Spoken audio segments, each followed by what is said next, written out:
এ হে ওই কাকু তুমি দেখা যাও রিক্সা মাইনাস বন্ধ এ হে রে হালাই দেখ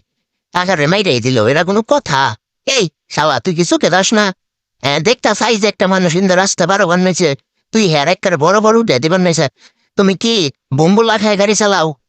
হ্যাঁ পুল্লা যা যা যা আবার কথা কয় যাবে তা এনতে ভাগবে তা নইলে তোরে খাইমু ল চাচা তোমারে আমি রাস্তা বার করে দিতেছি তোমার কোনো চিন্তা নাই কেডি থাকতে কোনো চিন্তা নাই আস্তে আস্তে আসারে বার করে দেলই এই তো নেও তোমারে বার করে দিছি আচ্ছা ঠিক আছে হ্যাঁ দোয়া করো আলু কিরা বেশি বেশি দোয়া করো ঠিক আছে ওকে তাইলে থাকো আমি তাইকে ভালো থাইকো আবার পরে দেখা হবো কিরে বৎস তেনে খারায় রিসুত কে এই বেটটা খারায় রিছা বেটা টেড়ি এসে দেখোস না তুই তোর তো এখন আমি চ্যাং দোলা কইরা খালে দিমু আমার চিনোস আয় আয় বেটটা